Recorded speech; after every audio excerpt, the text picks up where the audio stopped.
Hello बच्चों, कैसे हो आप सब। उम्मीद करता हूं बढ़िया ही होगे। बोर्ड की प्रिपरेशन ऑलमोस्ट सबकी अच्छी ही चल रही है। आप लोगों की इस प्रिपरेशन में मैं कुछ चैप्टर्स के बहुत ही इंपॉर्टेंट क्वेश्चंस को निकाल के वीडियो बना रहा हूं। ऑलरेडी मैंने फिजिक्स की 3 चैप्टर की वीडियो अपलोड कर दी है और आज की इस क्लास में हम फिजिक्स का ये chapter human I and colourful world करेंगे। मैं इसमें केवल आपको 5 ऐसे क्वेश्चंस बताऊंगा जिसको करने के बाद आपके इस चैप्टर के सारे कंसेप्ट भी क्लियर होंगे और ओवरऑल आपके बोर्ड एग्जाम के लिए ये चैप्टर पूरा प्रिपेयर भी होगा। तो ध्यान से देखिएगा और समझिएगा। और इस चैप्टर में सबसे मेन काम है आपका क्या, आंसर राइटिंग करना, क्योंकि क्वेश्चन थ्योरेटिकल आते हैं। ध्यान दीजिएगा। पहला क्वेश्चन क्या है आपका, पहला क्वेश्चन है आपका study the diagram given below and answer the question that follow. ध्यान दीजिएगा, इसमें एक डायग्राम बनाया हुआ है जिसमें आपके ऑब्जेक्ट जो यहां पे रखा हुआ है इसकी इमेज कहां बन रही है, पीछे बन रही है। और अगर इसकी इमेज आपकी कहां बन रही है, पीछे बन रही है, तो ध्यान दीजिएगा ये कौन सा डिफेक्ट होगा। फिलहाल क्वेश्चन देख लेते हैं। Name the defect of the vision depict in this diagram starting the part of the I responsible for this condition. पहली बात तो यहाँ पे आपको डिफेक्ट का नाम बताना है कि डिफेक्ट कौन सा है, और साथ साथ आपको इस डिफेक्ट के लिए आई का कौन सा पार्ट रिस्पॉन्सिबल होता है उसे भी बताना है। इसमें साथ साथ आपको कुछ लिखा हुआ है, list 2 causes of this defect. 2 reason आपको लिखने हैं कि ये वाला डिफेक्ट होता कैसे है आई में। और अगला क्वेश्चन है आपका, name the type of lens used to correct this defect and state its role in this case. ध्यान दीजिएगा क्वेश्चन का आंसर कैसे करोगे। तो पहली बात, the defect of vision depicted hypermetropia. पता है ना आपको हाइपरमेट्रोपिया क्या होता है। यहां पे आपको पास में रखा हुआ ऑब्जेक्ट क्लियरली विजिबल नहीं होता, जिसकी इमेज आपकी रेटिना के पीछे बनती है। यानी इसे आप क्या बोलते हो, लॉन्ग साइटेडनेस बोलते हो, कि दूर का तो दिखता है बट पास का क्लियरली नहीं दिखता। बात समझ आ रही है। Part of the I primarily responsible for this condition is lens. इसे हाईलाइट कर लेना आप कि इस डिफेक्ट में पूरी तरह से रिस्पॉन्सिबल कौन होता है, लेंस होता है। ठीक है, इसके बाद आपको लिखना है क्या कि एक्चुअली में यहां पे होता कैसे है ये। तो हाइपरमेट्रोपिया होता है basically lens is too weak और eyeball is too short. मतलब आई बॉल की साइज बहुत ज्यादा छोटी हो जाए, या आई लेंस की साइज क्या हो जाए, लेंस की साइज बढ़ जाए, या लेंस आपका बहुत वीक पड़ जाए, यानी उसकी कन्वर्जिंग पावर कम हो जाए, वो लाइट रे को क्या हो, कन्वर्ज ना कर पाता हो, जिसकी वजह से लाइट रेटिना के पीछे कन्वर्ज होती है। ठीक है, इतनी बात समझ आ रही है। यानी लाइट रे आपकी रेटिना के बिहाइंड जाके फोकस होती है, तो इमेज भी रेटिना के बाद बनती है, इस वजह से क्लियरली विजिबल नहीं होता। 2 रीजन लिखने हैं आपको। 2 रीजन में आप तो एक रीजन मेंशन करोगे क्या, short eye ball. Eye ball की साइज क्या हो जाती है, छोटी हो जाती है। यहां पे फोकल लेंथ आपकी बढ़ जाती है, फोकल लेंथ बढ़ने से कन्वर्जिंग पावर कम हो जाती है। दूसरा बताओगे वही वीक लेंस, और वीक लेंस का यही मतलब होता है कि ये सफिशिएंटली लाइट को कन्वर्ज नहीं कर पाता, यानी लेंस आपका क्या हो जाता है, वीक हो जाता है। इतनी बात समझ आई। चलो, इसमें जो अगला क्वेश्चन है आपका, ध्यान दीजिएगा। इस क्वेश्चन में आपसे यह पूछा गया है कि कौन सा लेंस यूज करोगे अगर आपको इस डिफेक्ट को सही करना है। तो कौन सा लेंस यूज करोगे, कन्वर्ज नहीं कर पा रहा है ना लेंस, और जब कन्वर्ज नहीं कर पा रहा है तो इसी आई के आगे एक आप क्या करोगे, कॉन्वेक्स लेंस यूज करोगे, सूटेबल फोकल लेंथ का, यानी एक डेफिनिट पावर का, जो बेसिकली लाइट को क्या कर दे, कन्वर्ज करके एग्जैक्टली रेटिना के ऊपर बनाना शुरू कर दे। ठीक है, तो यही लिखोगे आप इसमें कि convex lens is used to correct the hypermetropia. Role is increase the converging power of the eye lens. The convex lens converges incoming light rays so that focus on retina and allowing the person to see near object clearly. इतनी बात समझ आई। तो ऐसे ही answer लिखोगे। अगले question पे आ जाते हैं। ध्यान दीजिएगा, अगला क्वेश्चन क्या है, What is the dispersion of white light? State its cause. Draw a ray diagram to show dispersion of a beam of white light by a glass prism. पहले तो पहले वाले का आंसर करना है आपको कि यहाँ पे डिस्पर्सन ऑफ व्हाइट लाइट को समझाना है, इसके बाद इसका रीजन देना है कि ऐसा क्यों होता है, और एक डायग्राम भी शो करना है। तो पहले तो आपको लिखना क्या है, डिस्पर्सन होता क्या है, तो आप कहोगे कि एक ऐसा फेनोमेना जिसमें व्हाइट लाइट क्या हो जाती है, स्प्लिट हो जाती है अपने 7 कंपोनेंट में या कॉन्स्टिट्यूएंट्स कलर्स में, जिसको हम लोग बोलते हैं बेसिकली क्या, स्पेक्ट्रम। इसको हम लोग क्या बोलते हैं, अब वो चाहे किसी प्रिज्म से हो या किसी मीडियम में पास होते हुए क्या हो जाए, स्प्लिट हो जाए, इसे डिस्पर्सन बोलते हैं। रीजन क्या है यहाँ पे, ऐसा होता क्यों है, तो एक्चुअली क्या होता है कि जो 7 कंपोनेंट्स आपके यहाँ पे होते हैं विवग्योर में, यानी red, violet, indigo, yellow, green, ये सब कलर सारे मिलके, ये सारे अलग अलग वेवलेंथ के होते हैं। सबका वेवलेंथ क्या होता है, अलग अलग होता है। इस वजह से जब किसी मीडियम में जाता है तो सब अलग अलग एंगल से रिफ्रैक्ट होते हैं, और जब सब अलग अलग एंगल से रिफ्रैक्ट होते हैं, इसी वजह से लाइट 7 कंपोनेंट में क्या हो जाती है, ब्रेक हो जाती है। इतनी बात समझ आई। और इस ब्रेक होने के साथ साथ आपको कुछ बातें ध्यान रखनी है। जो सबसे लॉन्गर वेवलेंथ जैसे रेड हो गया, वो सबसे कम डेविएट करता है, सबसे कम एंगल से रिफ्रैक्ट होता है, और जो आपका इसमें क्या है, ब्लू और वायलेट है, ये सबसे ज्यादा एंगल से क्या होता है, डेविएट होता है या फिर रिफ्रैक्ट होता है। ऐसा इसलिए क्योंकि इसकी वेवलेंथ सबसे कम होती है ब्लू की। इतनी बात समझ आई, ठीक है। ये लिखोगे और ध्यान रहे डायग्राम बनाना है आपको इसमें, तो डायग्राम आप प्रिज्म वाला बनाओगे, ठीक है। ये डायग्राम बना दोगे, डायग्राम थोड़ा क्लियर बनाना, और यहां आपका स्टार्ट होता है क्या, रेड से, और यहां पे खत्म होता है आपका विवग्योर होता है ना, VIBGYOR, ठीक है। वायलेट, इंडिगो, ब्लू, और इसके बाद green, yellow, orange and red. ये बात क्लियर है सबको, ठीक है। यहां से आपकी क्या है, व्हाइट लाइट जा रही है, यहाँ इंसिडेंट हो रही है, इसके बाद अलग अलग एंगल से क्या हो रही है, रिफ्रैक्ट हो रही है, और ये फेनोमेना कौन सा है, डिस्पर्सन, ठीक है। इतनी बात क्लियर है। चलो इसका बी पार्ट देखते। Define the term power of accommodation of human I, right the name of the part of eye which play a major role in the process of accommodation and explain what happens when the human eye focuses on nearby object and distant object। तो सबसे पहले समझते हैं यहाँ पे कि power of accommodation क्या होता है। एग्जांपल के तौर पे क्वेश्चन देखिएगा ध्यान से इसका, ठीक है।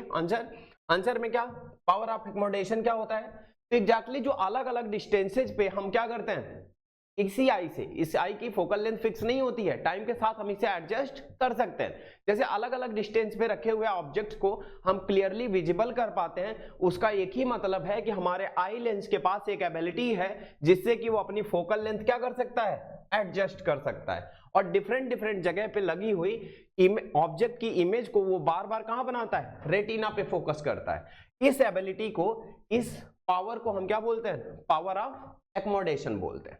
इतनी बात क्लियर है। और लिखोगे कि the ability of the human eye to adjust the focal length of its length to focus on object at various distances. कौन सा पार्ट ऑफ आई इसमें मेजर रोल प्ले करता है, तो सबसे मेजर रोल यहां पे कौन प्ले करेगा, सिलियरी मसल्स करते हैं। कौन करता है, सिलियरी मसल्स करते हैं, इन्हीं का मेन काम होता है पावर ऑफ एकोमोडेशन में। ये करते क्या है, जब नियर बाई ऑब्जेक्ट होता है आपका तो सिलियरी मसल्स कॉन्ट्रैक्ट करते हैं। जब नियर बाई यानी पास के ऑब्जेक्ट को देखना होता है तो कॉन्ट्रैक्ट करते हैं, जिससे कि आपका जो कॉन्वेक्स लेंस है वो आपका थिकर हो जाता है। थिकर होने से फोकल लेंथ आपकी क्या हो जाती है, कम हो जाती है, और फोकल लेंथ कम होने से इसकी पावर बढ़ जाती है, जिससे कि ये सारे ऑब्जेक्ट को फोकस कर पाए कहां पे, रेटिना पे। और जब दूर रखे ऑब्जेक्ट होते हैं, बहुत दूर रखा हुआ ऑब्जेक्ट है यानी नियर बाई नहीं, डिस्टेंट ऑब्जेक्ट, उस केस में आपकी जो सिलियरी मसल्स होती हैं वो रिलैक्स कर जाती हैं, और रिलैक्स करने से जो कॉन्वेक्स लेंस की फोकल लेंथ होती है वो बढ़ जाती है, यानी इसकी पावर कम हो जाती है, और पावर कम होने से ये उसको कम कन्वर्ज करता है। कम कन्वर्ज करता है एग्जैक्टली कहां पे कन्वर्ज करेगा, तब रेटिना पे। इतनी बात क्लियर है। तो इस तरह से आप क्या लिखोगे, आंसर लिखोगे। चलो अगला क्वेश्चन देखो। अगला क्वेश्चन है आपका, name and explain the phenomena of light due to which the path of a beam of light become visible when it enters a smoke filled room through a small hole. Also state the dependence of color of the light we receive on the size of the particle of the medium through which the beam of light passes। बात समझ आ रही है। Exactly आपसे यहाँ Tyndall effect explain करने की बात की जा रही है कि जब एक स्मॉल होल से स्मोकी रूम में अगर लाइट पास होती है तो लाइट पास होती है, वो पाथ पूरा विजिबल हो जाता है। और ऐसा क्यों होता है, ठीक है। चलो क्वेश्चन में क्या लिखोगे, आंसर पहले तो डिफाइन करोगे किसको, टिंडल इफेक्ट को। तो आप बताओगे कि ये जो फिनोमेना है जिसमें बीम ऑफ लाइट आपकी स्मोकी रूम में क्या हो जाती है, विजिबल हो जाती है, इसको हम बोलते हैं टिंडल इफेक्ट या फिर स्कैटरिंग इफेक्ट। ठीक है, अब स्कैटरिंग ऑफ लाइट कैसे टेक प्लेस करता है, तो ध्यान देते हैं, जब लाइट आपका पास होता है किसी कोलाइडल सॉल्यूशन से, कोलाइडल जानते हो ना, एक ऐसा होमोजीनियस नहीं हेट्रोजीनियस मिक्सचर है जिसमें सॉल्यूट के पार्टिकल कह सकते हो ना तो कंप्लीटली डिजॉल्व होते हैं ना तो सेटल डाउन होते हैं, ऑलमोस्ट सस्पेंडेड रहते हैं, ऐसे तैरते रहते हैं हवा में। ठीक है, तो जब ऐसा होता है तो कोलाइडल पार्टिकल जो टाइनी पार्टिकल्स हैं वो जैसे ही यहाँ पे लाइट एंटर करती है उनको सारे डायरेक्शंस में क्या करते हैं, स्कैटर कर देते हैं। सारे डायरेक्शन में स्कैटर करने की वजह से जो पाथ होता है लाइट का वो क्या हो जाता है, विजिबल हो जाता है। इसको हम लोग टिंडल इफेक्ट बोलते हैं। अब यहाँ पे एक नई बात ऐड हो रही है कि यहाँ पे जो कलर यहाँ पे क्या होता है, स्कैटर होता है। कभी स्काई आपको क्या होता है, ब्लू दिखता है, मॉर्निंग में आपको रेडिश दिखता है, ये सारे डिफरेंट कलर, यानी कब कौन सा कलर आपका रिफ्लेक्ट करेगा वो किन बातों पे डिपेंड करता है, तो ध्यान दीजिएगा। जो कलर है स्कैटर्ड लाइट का वो डिपेंड करता है कोलाइडल पार्टिकल की साइज पे। कोलाइडल पार्टिकल की साइज पे कैसे, स्मॉलर पार्टिकल अगर हुआ, स्मॉलर पार्टिकल टेंडेंसी रखता है शॉर्टर वेवलेंथ की लाइट को स्कैटर करने के लिए। शॉर्टर मतलब जैसे आपने अभी प्रिज्म वाले में देखा, जो सबसे डाउन में कलर हैं उनकी वेवलेंथ सबसे कम होती है। इसका मतलब जो स्मॉलर पार्टिकल्स हैं वो ब्लू या वॉयलेट लाइट को क्या करेंगे, ज्यादा स्कैटर करेंगे। इसी वजह से जो आपका स्काई होता है वो कैसा दिखता है, ब्लू दिखता है। इतनी बात क्लियर है। जो लॉन्गर पार्टिकल्स होते हैं, लॉन्गर पार्टिकल्स जनरली क्या करते हैं, आपकी जो सबसे बड़ी वेवलेंथ होती है उसे स्कैटर करते हैं, यानी रेड को। और जब रेड को करते हैं इफेक्टिवली तो जो मॉर्निंग में आप जैसे देखते हो सन रेडिश अपीयर होता है, ठीक है, तो वो इसी के इफेक्ट की वजह से होता है। अब एक बात और ध्यान रखना, ये तो लॉन्गर पार्टिकल्स हो गए, लेकिन अगर पार्टिकल की साइज बहुत ज्यादा बड़ी हो उस केस में ये सारे जो कंपोनेंट हैं आपके लाइट के वो सब इक्वली क्या होते हैं, रिफ्रैक्ट होते हैं। और जब इक्वली स्कैटर होते हैं तो यहाँ पे लाइट आपकी कैसी दिखती है, व्हाइट दिखती है। इतनी बात समझ आ रही है। तो तीन बातें, जो शार्टर पार्टिकल होते हैं बहुत ज्यादा वो शार्टर वेवलेंथ की लाइट को स्कैटर करते हैं जैसे ब्लू या फिर वायलेट, और अगर लॉन्गर वेवलेंथ हुई यानी रेड वाली उसे लॉन्गर पार्टिकल्स क्या करते हैं, स्कैटर करते हैं। और अगर यहाँ पे बात करें हम बहुत लार्ज पार्टिकल्स की, तो बहुत लार्ज पार्टिकल्स बेसिकली सारे कंपोनेंट को इक्वली स्कैटर करते हैं, इस वजह से लाइट आपकी कैसी अपीयर होती है, व्हाइट अपीयर होती है। क्लियर है ये बात। चलो इसमें एक क्वेश्चन और है, एक क्वेश्चन और है क्या, it is observe that the power of the eye to see nearby object as well as far off object diminishes with age. यानी कहने का मतलब यह है कि चाहे नजदीक का हो चाहे दूर का हो, जैसे जैसे एज ज्यादा होती है पर्सन की यानी बूढ़ा होता है, वैसे वैसे उसे कम दिखना शुरू हो जाता है, या कह सकते हो क्लियरली विजिबल नहीं होती चीजें। तो यहां पे आपको बताना है give the reason for the above statement, यानी ऊपर वाला जो स्टेटमेंट है उसके पीछे क्या रीजन है, क्या प्रॉब्लम आती है, और क्या प्रॉब्लम आती है तो पहले यही देख लेते हैं क्या है। ध्यान दीजिएगा, पहला, it is due to the gradual weakening of ciliary muscles and diminishing flexibility of the eye lens. अभी आपने इससे पहले वाले क्वेश्चन में देखा कि सिलियरी मसल कभी कॉन्ट्रैक्ट करता है कभी रिलैक्स करता है, जिसकी वजह से फोकल लेंथ चेंज होती है और अलग अलग जगह पे रखे हुए ऑब्जेक्ट को हम क्लियरली देख पाते हैं। वही प्रॉब्लम यहाँ पे अराइज होती है कि सिलियरी मसल्स आपके धीरे धीरे वीक पड़ती हैं, और जिसकी वजह से मसल्स वीक होती हैं और आप क्लियरली ऑब्जेक्ट को सीन नहीं कर पाते, या कह सकते हो जो फोकस होता है या जो लेंस होता है वो सही जगह पे फोकस नहीं कर पाता, होल्ड नहीं कर पाता बिल्कुल आई लेंस को। दूसरा क्वेश्चन है यहाँ पे, ध्यान दीजिएगा, दूसरा क्वेश्चन जो है, name the defect that is likely to arise in the eye such condition. इस कंडीशन में जो आपका क्या होता है, डिफेक्ट अराइज होता है, वो होता है या तो प्रेस बायोपिया बोलते हैं, ठीक है, या तो प्रेस बायोपिया प्लस मायोपिया होता है, ठीक है, या तो क्या होता है प्रेस बायोपिया यानी उसे नियर बाई का नहीं दिखता, या तो हो सकता है उसे क्या हो, प्रेस बायोपिया प्लस मायोपिया दोनों हो, यानी ना तो नजदीक का ना तो दूर का। दूसरी बात, इस डिफेक्ट को सही करने के लिए आप करोगे क्या, यानी draw label diagram to show the type of corrective lens use for restoring the vision of such an eye. यानी ऐसी आई में अगर वापस से आपको चीजों को देखना है सही से, यानी विजन को रीस्टोर करना है, तो आप क्या करोगे? तो ध्यान रखना, ये वाला आपको डायग्राम बनाना है। अगर एक नॉर्मल आई होगी तो ऐसा डायग्राम होगा, बिल्कुल इमेज कहां बन रही होगी? रेटिना पे। प्रेस बायोपिया हुआ है अगर उसे, तो जो पास के रखे हुए ऑब्जेक्ट्स होंगे, ऑब्वियस सी बात है उनकी इमेज कहां बन रही होगी? पीछे बन रही होगी, सही से फोकस नहीं कर पा रहा होगा। तो ऐसे करेक्शन के लिए हम यहाँ पे क्या लगाते हैं? कॉन्वेक्स लेंस लगाते हैं, जो कि लाइट को और कन्वर्ज करे और एग्जैक्टली इमेज कहां बनाए? रेटिना पे बनाए। तो ये प्रेस बायोपिक आई को सही करने का डायग्राम है। ये डायग्राम आपको बनाना है तीनों। इतनी बात समझ आ रही है? ठीक है। और यहां लिखना क्या है आपको? बाईफोकल। बाईफोकल का मतलब जो आपका चश्मा लगा होता है ना, उसमें दोनों, बाईफोकल में दोनों लगे होते हैं। नीचे नियर बाई के लिए लगा होता है, ऊपर आपका डिस्टेंट के लिए। नियर बाई जो लगा होता है वो कॉन्वेक्स होता है, नियर बाई जो लगा होता है कॉन्वेक्स होता है, ऊपर जो लगा होता है वो कॉनकेव होता है। इतनी बात समझ आई? ठीक है। या फिर यहां पे आप लिखोगे concave plus convex lens both. Clear है इतनी बात? इतनी बात क्लियर है? तो अगला क्वेश्चन है हमारा क्वेश्चन नंबर 4। ध्यान दीजिएगा। Draw a ray diagram to show the formation of a rainbow in the sky. On this diagram mark A where dispersion of light occurs, B where the internal reflection of light occurs, C where the refraction of light occurs. List 2 necessary condition to observe a rainbow. ध्यान दीजिएगा, पहली बात जो necessary condition है इसको देखने की वो ये है कि sun should be shining behind the observer. Suppose करो आपको अगर रेनबो देखनी है तो आपके बैक साइड पे सन होना चाहिए शाइन करता हुआ, और आप रेनबो के फ्रंट में खड़े हो। इतनी बात समझ आई? और दूसरी बात, there must be water droplet in the air to refract, disappear and reflect sunlight. अब ऐसा ना हो कि भाई बारिश हुई ही नहीं, एयर में आपके वाटर ड्रॉपलेट्स है ही नहीं और सन चमक रहा है और आप कोशिश कर रहे हो रेनबो देखने की, तो ऐसा पॉसिबल नहीं है। बारिश के तुरंत बाद रेनबो दिखाई देता है और उसकी कंडीशन यही है कि सन आपके पीछे होना चाहिए हेड के और आपके सामने रेनबो दिखाई देगा। इतनी बात समझ आ रही है? डायग्राम बनाओगे, इसमें 3 पॉइंट मार्क करना था। 3 पॉइंट कौन कौन से मार्क करने थे? ध्यान दीजिएगा। पहला जहां पे आपका डिस्पर्सन होता है, डिस्पर्सन आपका यहां पे हो रहा है, ठीक है। दूसरा पॉइंट आपको मार्क करना था क्या? Internal reflection. इंटरनल रिफ्लेक्शन आपका यहां पे हो रहा है, ठीक है। और